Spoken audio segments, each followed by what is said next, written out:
Hello guys, welcome to our channel. मैं हूं अनिकेत अग्रवाल और आज हम बात करने वाले हैं सेबी के जो नया सर्कुलर आया था जिसमें एफ एंड ओ ट्रांजेक्शन्स को रेगुलेट करने के लिए नए रूल्स बनाए गए हैं। Will be discussing about these rules in detail from the official circular only, so that आपको क्लैरिटी आ सके कि एक्चुअली सेबी चाहता क्या है। अगर बैकग्राउंड की बात करें तो हमें पता है कि ऑलमोस्ट सेबी के डाटा के अनुसार 1,80,000 करोड़ का नुकसान जो है एफ एंड ओ के अंदर रिटेल ट्रेडर्स का हुआ है, यानी कि आपके मेरे जैसे छोटे मोटे ट्रेडर्स जो हैं उनका हुआ है।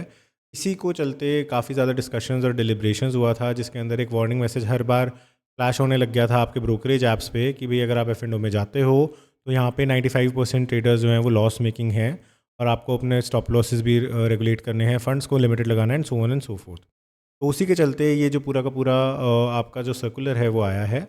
And these are the backgrounds and the discussions that has been held by SEBI, और जिसके बेसिस के ऊपर अपनी पावर्स का यूज़ करते हुए सेबी ने ये नई कंडीशंस लगाई हैं। तो there are total of 6 conditions that have been imposed. सबसे पहली कंडीशन है upfront collection of option premium from the option buyers. अगर आपने कभी भी ऑप्शंस की अगर हम बात करें, कभी बाय या सेल किया है, तो आपको पता होगा कि जब आप पुट या कॉल को सेल करते हो तो आपका उसी टाइम पे उतना मार्जिन जो है वो ब्लॉक हो जाता है, वो आपका ब्रोकर ब्लॉक कर लेता है। Be it 5 lakh rupees, be it 10 lakh rupees, जो भी आपका पैसा होगा वो अकॉर्डिंगली ब्लॉक हो जाएगा। लेकिन जब आप बाय करते हो तो आपका बहुत कम मार्जिन लगता है। सपोज़ करो कि अगर प्रीमियम 50 रुपये है 100 क्वांटिटी आपने परचेज़ की, सिर्फ 5,000 रुपये लगते हैं। तो इसीलिए क्या होता है कि बहुत सारे ब्रोकर्स अपने उन कस्टमर्स को जिनकी बहुत ज़्यादा वेल्थ है या जिनके बहुत ज़्यादा पैसे इक्विटी में पड़े हैं, उनको एक ऑप्शन देते हैं कि ठीक है, आप सेलिंग के टाइम पे तो हमें ऑप्शन अब आपको प्रीमियम देना ही देना पड़ेगा, लेकिन बाइंग के टाइम पे you don't give us any premium. आपको कोई भी प्रीमियम देने की ज़रूरत नहीं है। आप हमसे उधारी पे ही पूरा का पूरा ऑप्शंस खरीद लो, और एंड ऑफ द डे जब मार्केट क्लोज होगी उस टाइम पे मार्केट प्राइस के हिसाब से एडजस्ट कर लेंगे। अगर आपको लॉस हुआ प्रीमियम का तो आपके इक्विटीज़ में से माइनस हो जाएगा, और अगर आपको प्रॉफिट हुआ तो वो आपके अकाउंट बैलेंस के अंदर जो फंड्स होते हैं आपके ब्रोकरेज के, उसके अंदर ऐड हो जाएगा। तो this system has been now stopped. तो इस चीज़ सिस्टम को यहाँ पे ख़त्म कर दिया है, तो दैट जो लोग बिना किसी बात के ही ऑप्शन ट्रेडिंग कर रहे थे क्योंकि पैसा तो लग नहीं रहा, तो वो सारे के सारे लोग इससे डिस्करेज हो जाएंगे और ऑप्शन बायर्स की संख्या में कटौती हमें देखने को मिलेगी। February 1 2025 से ये वाला जो रूल है ये एप्लीकेबल हो जाएगा। सेकंड आ जाता है मेजर चेंज, जो कैलेंडर स्प्रेड ट्रीटमेंट है एक्सपायरी डेज के ऊपर, वो क्लोज कर दी गई है। कैलेंडर स्प्रेड क्या होता है कि जैसे आपने एक कॉल को खरीद लिया, यू बॉट इट, और दूसरे कॉल को आपने बेच दिया, इससे आपकी हेजिंग पोजीशन बन जाती है। हेजिंग के अंदर क्या होता है कि इस एक्स डेट से वाई डेट के बीच में अगर मार्केट 500 पॉइंट्स का, सपोज करो आपने विंडो बना लिया इस तरह से, 500 पॉइंट्स के बीच में रहता है, तो you will always get profit. Now this treatment can be made, but this treatment can not be made on the expiry of contract.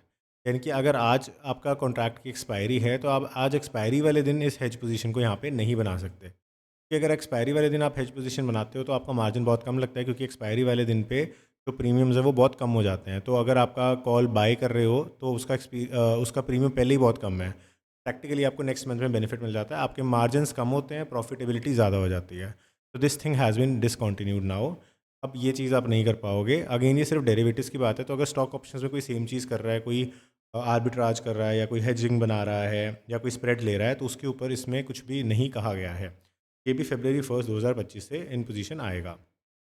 क्या जाता है intraday monitoring of position limits. ये बहुत ही अच्छी चीज़ है कि जो भी बहुत बड़े बड़े ट्रेडर्स हैं वो जो भी पोजीशंस कर रहे हैं, अगर वो एक्सट्रीम लेवल पे बाइंग एंड सेलिंग चल रही है, तो all those things will be monitored by the brokerages also and by the SEBI also. तो बोर्ड उसको देखेगा, उसके ऊपर नज़र रखेगा, और अगर वहाँ पे किसी भी तरह का कोई भी हैंकी पैंकी उनको नज़र में आता है तो they will naturally attract penalties as well और मैनिपुलेशन ऑफ मार्केट।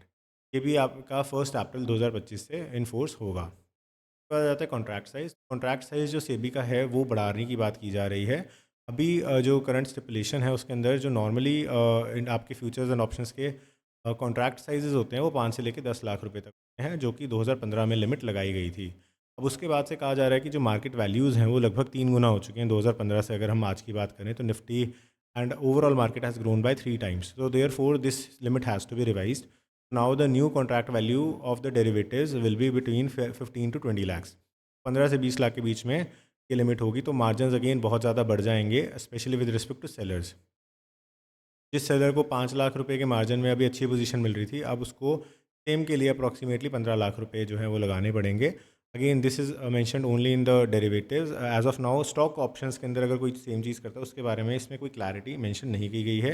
एंड ये अभी आपका 20 नवंबर से ही स्टार्ट हो जाएगा। तो मिनिमम कॉन्ट्रैक्ट साइज़ भी आपका चेंज हो जाएगा और आपका इससे लॉट साइज़ भी चेंज हो सकता है। फॉर एग्जाम्पल अगर अभी आपका 25 का लॉट साइज़ होता है निफ्टी का, तो वो 75 का हो जाएगा। तो नेचुरली आपका मार्जिन इंक्रीज़ हो जाएगा। का एक नेगेटिव पॉइंट ये भी हो सकता है कि क्योंकि जिसने एक लॉट खरीदना है वो यहाँ पे भी एक लॉट खरीद रहा था, यहाँ पे भी एक लॉट खरीद रहा था, तो अब वो शायद और ज़्यादा एज एन ऑप्शन बायर नुकसान करेगा या एज एन ऑप्शन सेलर नुकसान करेगा। बट एज ऑफ नाउ अगर हम देखें तो सेबी की जो सोच है वो अच्छी है to discourage people to go into this and rather if they want to invest go into investing in equity. If you want to go into trading in equity but don't go for options and futures. उसके बाद आता है weekly derivatives को rationalise करना। अभी हम देखते हैं कि डेली कोई ना कोई एक्सपायरियाँ आपकी चल रही होती है। मंडे को एक्स की एक्सपायरी है, फिर ट्यूसडे को फिर कोई एक्सपायरी है, वेडनेसडे को एक्सपायरी है, थर्सडे को एक्सपायरी है, फ्राइडे को एक्सपायरी है। तो सातों दिन पाँचों दिन कोई ना कोई एक्सपायरियाँ चल रही हैं। तो इस चीज़ को रैशनलाइज करने की बात की गई है और इसके अंदर ये कहा गया है कि आपकी जो एक्सपायरी है वो सिर्फ एक दिन होगी एक एक्सचेंज की, यानी कि weekly expiry of one index only. तो हमारे पास दो इंडेक्स हो गए, BSE और NSE। तो हफ्ते की एक्सपायरी सिर्फ एक इंडेक्स कर सकता है, यानी कि BSE अपना रख लेगा, NSE अपना रख लेगा। तो यानी कि एक निफ्टी की एक्सपायरी हो जाएगी सपोज करो और एक सेंसेक्स की एक्सपायरी हो जाएगी। तो वीकली बेसिस पे सिर्फ दो ही एक्सपायरी होंगी, बाकी सारी एक्सपायरीज मंथली बेसिस पे होंगी। जैसे कि अब हम प्रेजेंटली सिचुएशन में भी देखते हैं, अगर स्टॉक्स की एक्सपायरी देखें तो स्टॉक्स की एक्सपायरी सिर्फ और सिर्फ आपकी मंथली बेसिस पे होती है, वीकली बेसिस पे नहीं होती। लेकिन वीकली बेसिस पे बहुत सारी और एक्सपायरीज ऐड हो गई थी, जैसे बैंक निफ्टी तो चलता ही था, इसके अलावा फिर निफ्टी ऐड हो गया था and so on and so fourth.